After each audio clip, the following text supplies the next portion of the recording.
It's time for American Brain and Brawn, starring John Brenkus and Lacey Evans.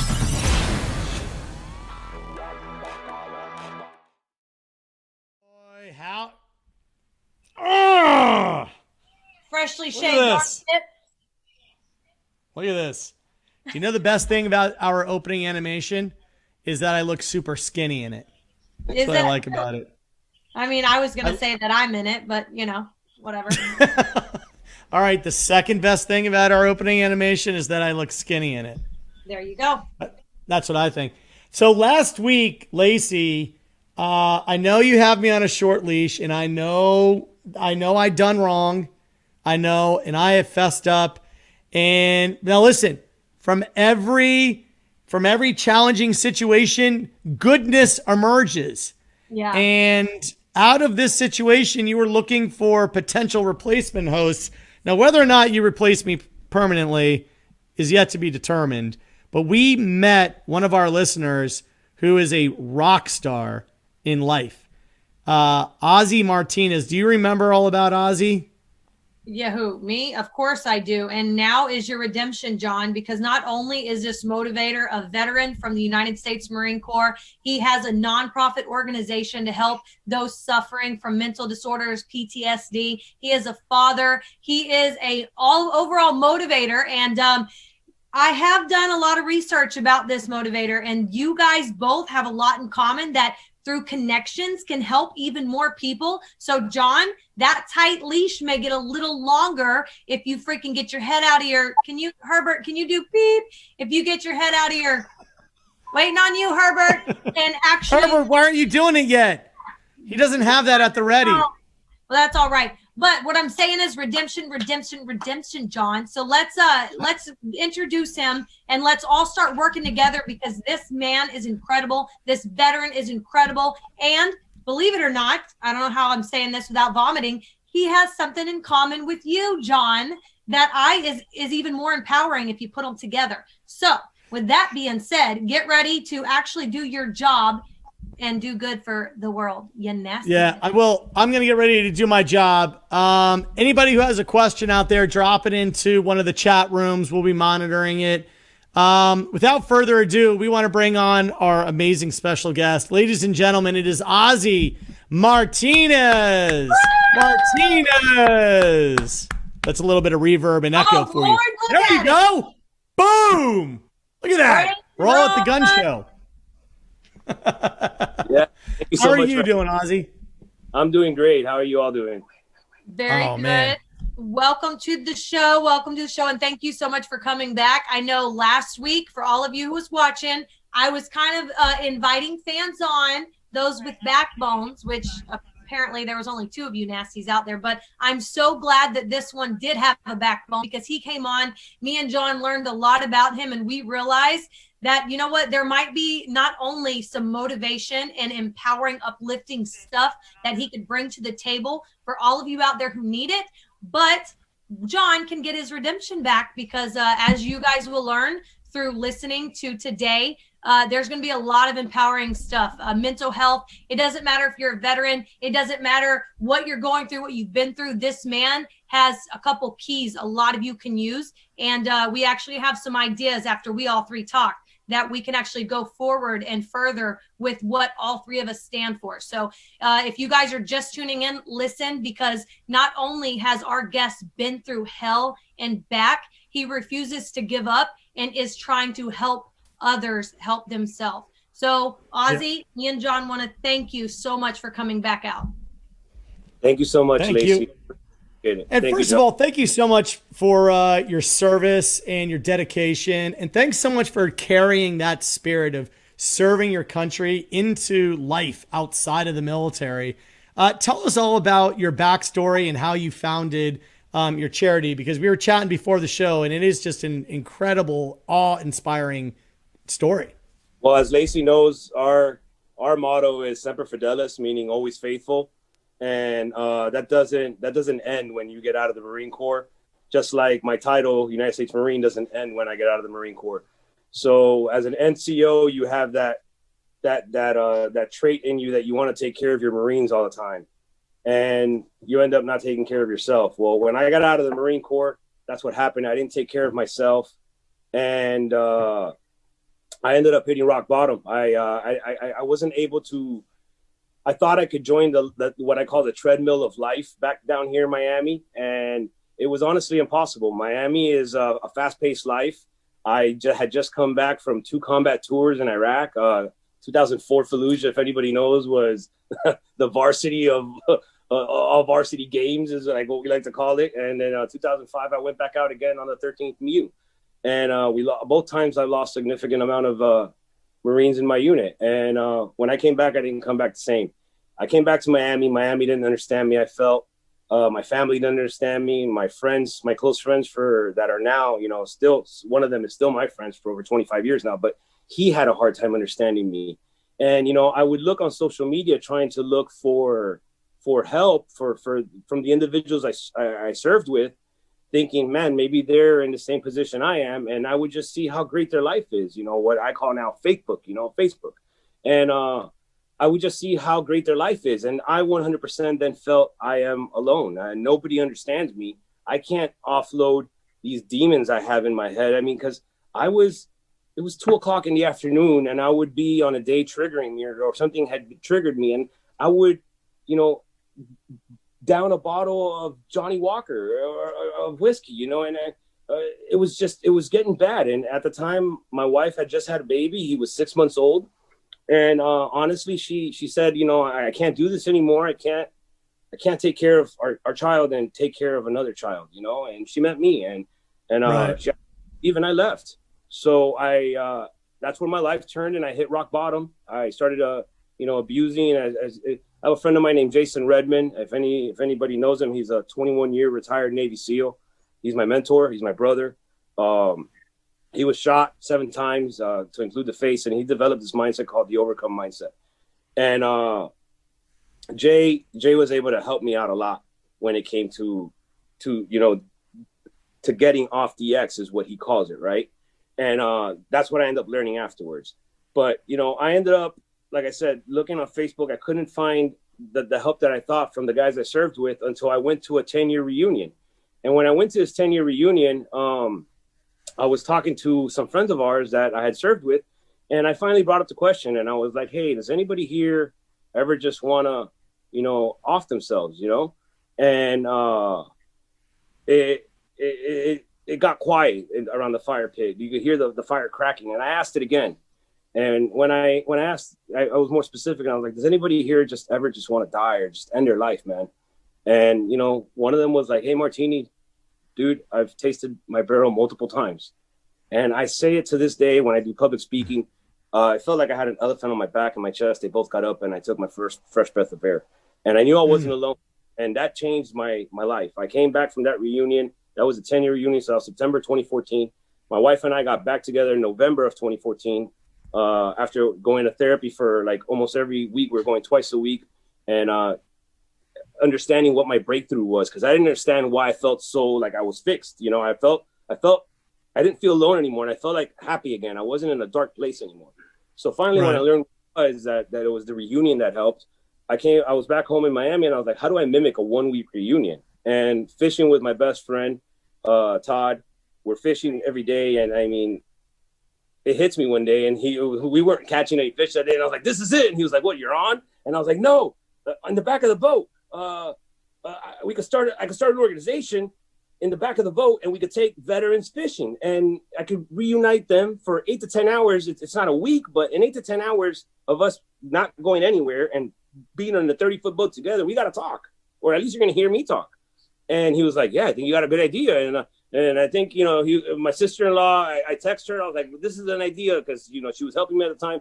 And she's like, how about wet vet? And I'm like, no, that sounds like, a veterinarian for a fish or something like that. How about Operation Wet Vet? That way people know it's military themed. And from there, it just spiraled down. And I waited till June 1st of 2015 to start Operation Wet Vet, because June is PTSD Awareness Month. So I waited till June 1st to incorporate in the state of Florida. That way, June 1st is the birthday of Operation Wet Vet.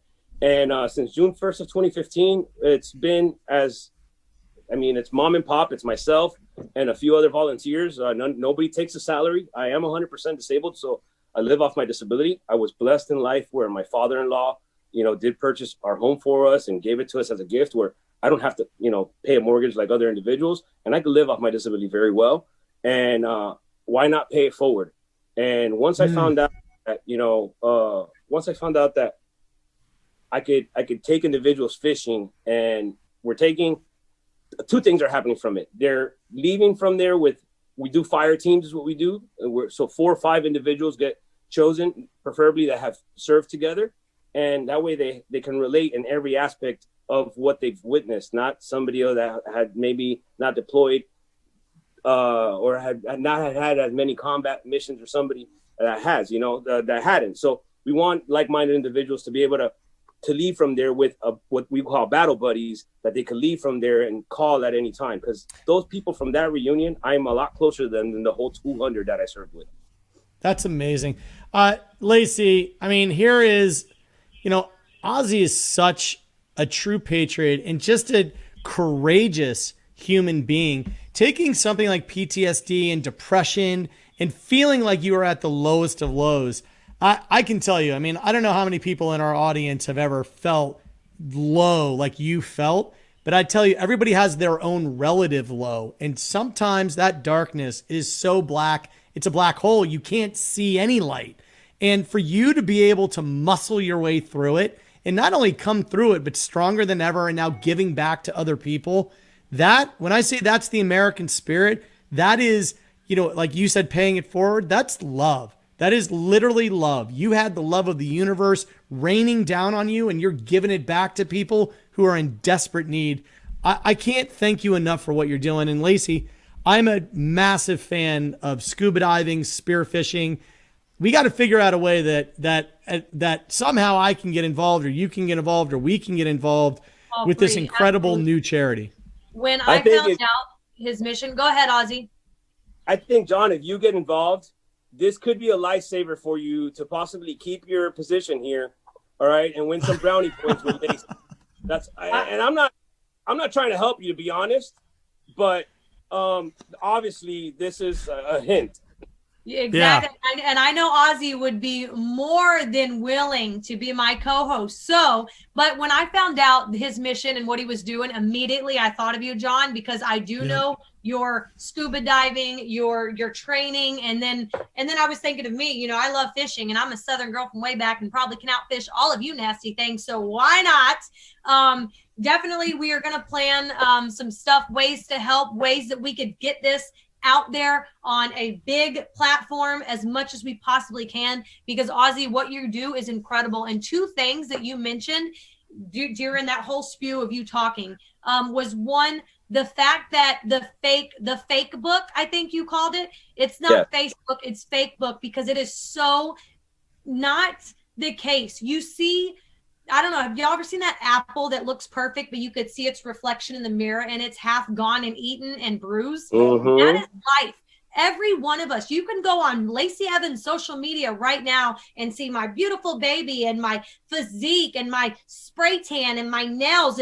But what you don't see is the pain that I go through every day as a mother, as a wife, as somebody, as a veteran, as somebody who's struggling, just trying their best to get by and keep up with who I'm supposed to be and who I need to be. And it's my job and it's what I do, and I do the best I can. But the fact that that was your starting point, that you were looking at this fake book, and seeing these lives and questioning, what am I doing in mine? Why am I not happy? Why am I sitting here drinking alcohol at 2:30, 3 in the afternoon? And I'm looking at the people that I served with, the people I went to high school with, and their beautiful families are out by the barbecue. Well, let me tell you something, Ozzie, and you know this because that's how you found out the first step of fixing what problem you were in.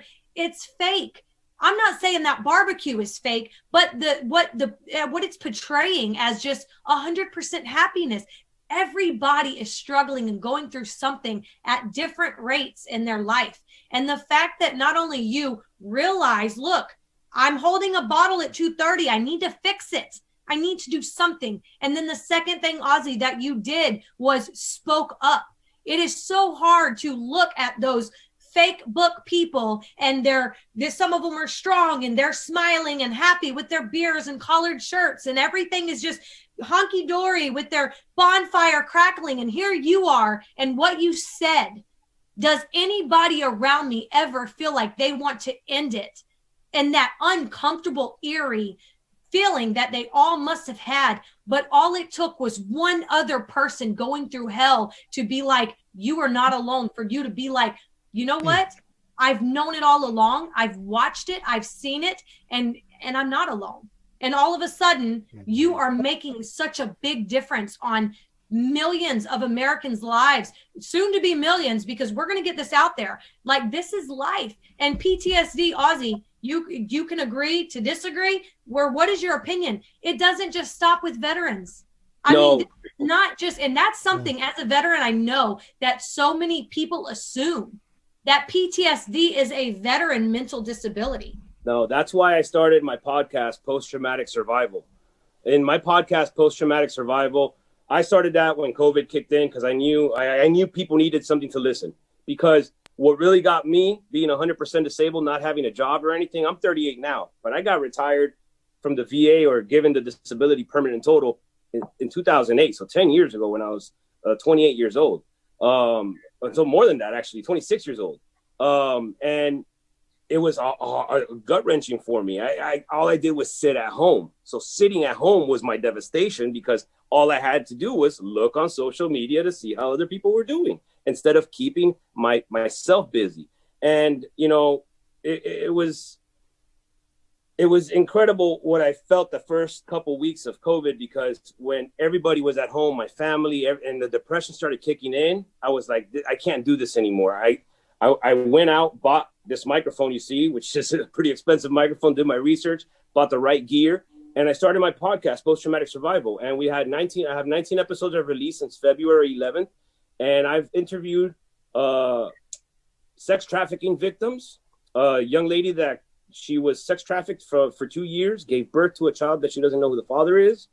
Then the guy that was sex trafficking her tried killing her, didn't succeed. She became quadriplegic, but she didn't give up in life. She didn't give up with her PTSD. She is now a 2-time author. She's written 2 books, all right, that she published herself. She's working on her 3rd, and she's a sex trafficking advocate. I've interviewed a rape victim that had her legs cut off by a train because after they drugged her and raped her, they threw her in a train track to leave her for dead, but the train conductor stopped and was able to help her, but she lost her legs. That young lady is a mountaineer. She climbs mountains without her legs.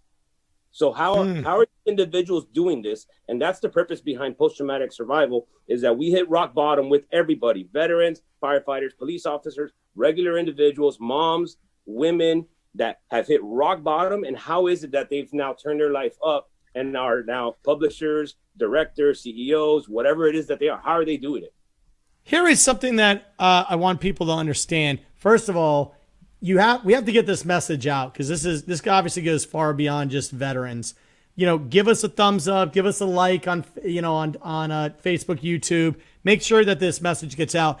But Ozzie, here's one thing that I do know: that darkness in when someone becomes so depressed, when you're caught in the darkness, it's created by thought loops, and it's a loop that literally is a physical condition. It's an uncontrollable thought that everything you see somehow falls into that rut in your brain, and you just think the same thing. You imagine yourself killing yourself. You think about it all the time. You wonder about it, and no matter if it's the best news, worst news, it all goes into that same loop. How did you find yourself able to break that loop? To be honest, it would have to be with the mentorship that I've had. You've heard me spoke about him already, Jason Redman. And that's what I was trying to say, that I kind of got sidetracked at first, that you could read my story in his book, Overcome. And it's what he's developed is called the Overcome Mindset. Like I said, he was shot 7 times as he was trying to take out the #1 Al-Qaeda leader in Iraq, him and his SEAL team in September 13, 2007. And he got shot 7 times, to include on his right side of his face, blew the front out, We joke because we tell him, dude, you took a 7.62 to the face and you're still alive. So he's a pretty tough guy. And but he's developed this overcome mindset that what you need to understand is there's this thing called the X. Lacey will understand because she was trained like this. The X is the ambush site, the site that you're standing on when you are being ambushed. Okay. So now in combat, we only got one target, one enemy we're dealing with when we're ambushed. So it's very easy for us to be trained and deal with that. I'm realizing a lot of veterans are struggling when we get out and don't know how to deal with what we call life ambushes. As soon as life throws us an ambush, like, for instance, I'll give my current one in my family. My stepfather, that I'm 38, my stepfather's 57. He just got diagnosed with stage 3 pancreatic cancer. That's a life ambush for my family. If we stay on this X right now, life doesn't care.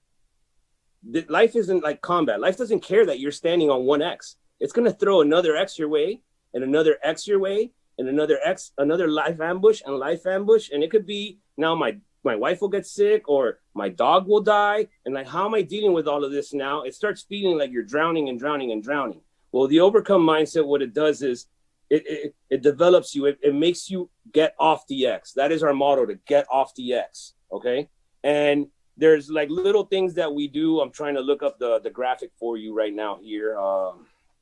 Give me a second here. Little things that we do in the overcome mindset that help us. And they're little acronyms that, you know, Lacey will laugh because it's military-ish, you know, it's things that help us out, you know, like, but my favorite one is this one right here. I'm going to share with you right now. It's react. All right. And when you react, it's the word react. So the R means recognize your reality. All right. E is evaluate your position. A is assess your possible exit routes. C, choose a direction and communicate it. And T is take action. I've learned this overcome mindset so much that all this becomes muscle memory now. And if I can accustom myself to when my mom called and said, you know, your stepfather Mike has just been diagnosed with this. I've been helping my mom get off this X right now because my mom started crying for 3 days. And I said, you can't do this anymore, Mom, because now when they give you even worse news that maybe the chemo didn't work or something like that, you're the one that's going to be dying on me, you know? So we need to move on because you need to be strong for him. So what do we need to do right now? We need to get off of this and start finding these exit routes. Start evaluating the position. What do we need from him? We need surgery. We need to get treatments for him. And he's up there in Georgia. They live up there in Georgia, and I think it's Noonan, Georgia. And luckily, they're by like the cancer center. So she started getting all that. But you know, if she would have just stayed on that X, like I said, you start feeling the world is just drowning on you. And that's what I did. I just, through his guidance, I've developed what we call the overcome mindset, to the point where he wanted to share my story in his book. And he now asked me to be a coach and mentor in his program. So we have about 70 individuals that we coach on a monthly basis. And, you know, we help these individuals overcome life adversities. And once it was broken down that I could treat it like combat, and, you know, because in combat, you don't want to stand there and fight. You don't want to fight in an ambush site. You want to get off of the X, turn around, regroup, and then come back and take out the enemy. But in life, for some reason, when we get stuck on these life ambushes, we want to stand there and fight that position. And we can't. We need to move on. Lacey, what I got to do is I have to tell you, I've been blessed being able to scuba dive all over the world. When I tell you it's a genuine passion of mine, I love to scuba dive and I love to spearfish. And down on the panhandle of Florida and in all of Florida, you can scuba dive and spearfish at the same time. And it's truly just incredibly exhilarating and life-changing. We got to figure out a way that we take a trip, Lacey, because it's not far from you and it's not far from me. Maybe we can all meet up at the panhandle, go out and have a scuba trip, spearfishing trip, and start a new chapter of Operation Wet Vet. That would be amazing. And you know some contacts up there, right, John? So it'll be it's no problem to get us all up there. Absolutely. Yeah, everybody, if anybody goes to the Panhandle and likes to go scuba diving, there's a great shop called Divers Den, DEN, and they employ a lot of military vets. Go out there if you're a scuba diver, a spear fisherman, have anything to do with the water out on the Panhandle of Florida. look up Diver's Den. They are an incredible shop. But we're going to have to organize a trip, Ozzie, honestly, and figure out a way to start a chapter up here, because I think you got things under control down where you are, and Lacey and I are not far away from the water. We could go. I mean, Lacey, how far away are you from the ocean right now? I mean, you're on the coast of South Carolina. I could run in my backyard and start crabbing and shrimping and do it all the time. We did a huge fishing trip in May out of Charleston. Yeah, and you didn't call me, you nasty thing. I would have been up there with my water boots on. Way to go, Ozzie. Fisher from way back, that honey. That was May of 2018, though, so it was 2 years. Come on. I mean, I was here. Okay, you're right. You're Yeah. making me red. Nice. Well, listen, Ozzie, we thank you so much for your service. Thank you so much for Operation Wet Vet. Lacey and I, absolutely, we will support you any way that we can. Let's make sure that, tell everybody how to find your radio show and on Sirius XM and podcast and everything. Which I will be a guest of very soon. So all you nasty things, American Brain and Brawn will actually be a guest on. Yeah. So yeah, go ahead and give us the information so that way they can come listen to us run our mouth. So yeah, we're on Sirius XM. I'm on Monday through Friday from 8 a.m. to 10 a.m. on Sirius XM 470. Basis of my morning show is just to give you a positive mindset as you're starting your morning. So I will talk about either little coping mechanisms. I will have guests on there like Jason Redman, people like Lacey, amazing minds that I will ask. And like how I asked Dana Brooke when she was on there, I want to know what it is. How do you get your mindset before you get into the ring? And then what's your mindset when you get out of the ring? I want to know what people's mindset are, because if you can relate to a superstar and say, wow, she has the same struggles that I have getting to work or whatever, you just made a connection that you didn't think was possible with somebody, and you just brought somebody out of that darkness. Absolutely. That's right. I mean, all I know is Sirius XM 2 Box 470, or you could go to the 2 Box TV app and you could catch me on there. The podcast is called the Post-Traumatic Survival Podcast. Okay, and your Instagram? Go ahead and my Instagram, Twitter, Facebook, everything is at Ozzie Martinez Jr., exactly how you saw my name down there, at Ozzie Martinez Jr. You can find me there, and it's at Operation Wet Vet for the organization as well. Perfect. Awesome. All right, well, listen, thank thank you so much, Ozzie. Thank you so much. We will support you. We'll be listening. We'll definitely be in touch, and we're gonna plan a trip real soon. So God bless you. Thank you so much. Thank you for coming on. Thank you for not attacking me with a monkey there, John. You know what? I can't do that. No monkey. If you're changing the world, you don't get monkeyed. It's a verb now. It's a verb. All right. Thanks, Ozzie. So listen, Lacey. Here's some thoughts I have. First of all, American Brain and Brawn is making a huge difference. That's what we set out to do. We actually have a massive audience today, which is incredible. People are really tuned into this topic, which is great. I think it might be time for us to start some merchandise, some American Brain and Brawn merchandise, and give back to veteran organizations. What do you think about that? I love the idea. I actually have a few ideas of my own to put in there. I already have your face all sketched out. I can't wait for you to see it. Oh my God. Is it just like one big round circle with like little beady eyes, big ears?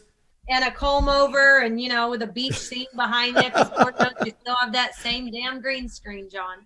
Yeah. What do you want me? I can change the background for you.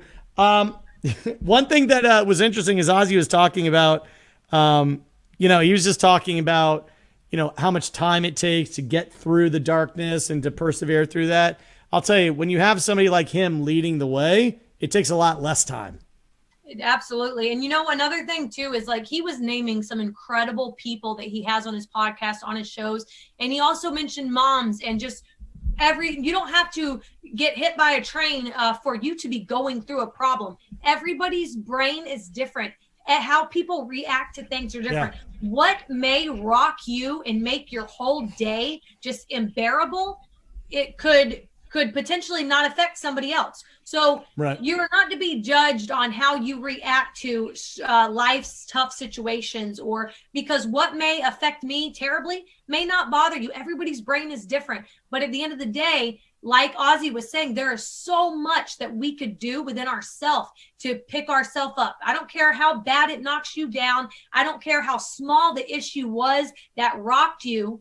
Everybody reacts to different things different ways. But at the end of the day, you could pick yourself up, dust yourself off, take whatever, how many deep breaths and candles and color therapy, whatever it is, fishing trips, being around people during fire pits and talking about problems that are whatever you have to do, do it. Just don't sit there, like Ozzie was saying, at 2:30, continuing to drink alcohol because you feel like your life doesn't matter, because you feel like you've given up.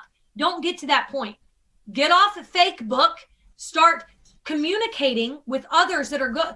Everybody's suffering. Start working together. Love, compassion, kindness, and continue to push yourself in whatever way that you feel works for you. That's the beauty of it.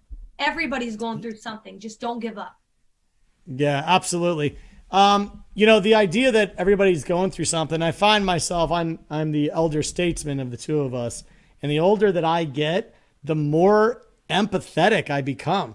A lot of people will look at someone losing their mind, or somebody who's down on their luck, or somebody who's just genuinely, somebody who's out on the street. When you're young, a lot of people want to take that snap judgment and sort of cast dispersions upon another human being. And when you get older, like I am, and you look at that, you say, you know what? There were some dark days that led up to that. And there were some times where if that person just had the right hand, the right voice, the right friend, the right family member, they probably wouldn't have ended up like that. And that's the truth. And we need to recognize that our job is first and foremost to love ourselves, to get our affairs in order so that we can lift others up. That's our job in life. So we hope that, everybody takes Ozzie's words to heart and understand that darkness is not unique to being in the military. It happens to a lot of people all the time. So if you see somebody who's dark, somebody who they're just not right, they're not feeling right, they don't look right, try to cheer them up, try to lend them a hand, try to somehow offer them a bit of hope. One thing you can do is steer them to Ozzie's show, steer them to his website, give them resources to say, look, you're not alone. And if you're the one that's in the dark, speak up. Who knows what would have happened to Ozzie if he wasn't sitting around that fire feeling like he was done with everything life. He had a child. You would think that being a father would have been enough to pull yourself up, but it's not sometimes. And because he spoke up, because he didn't sit there and allow this dark cloud to take over his life, literally, he spoke up. So if you know somebody who is going through it, grab their hand, use the kindness, compassion. And if you are the one going through it, speak up, accept it, acknowledge it, and find ways that you can get through it, because there are so much out there. There is doctors, medicine if you have to take it, therapy, counseling, watching American Brain and Brawn, there's just, don't give up. People like Ozzie, listen to his podcast, SiriusXM, go to his shows and listen to these stories of these incredible humans that are not giving up regardless of what they're going through. You nasty things. Yeah, you nasty things. All right, we're going out on top today. I don't think there's any more that we can do today. We've been preaching the gospel of Ozzie, making sure that everyone knows you're not alone. And listen, I know it's a strange time. God knows, we woke up this morning at 2 a.m. and then 4 a.m. and 6 a.m. And I found myself just anxious, and I can't imagine I'm alone. So I'm speaking up and I'm saying I'm anxious. My name is John Brenkus, and I've been anxious for the last 8 hours. So help me. Lord help him.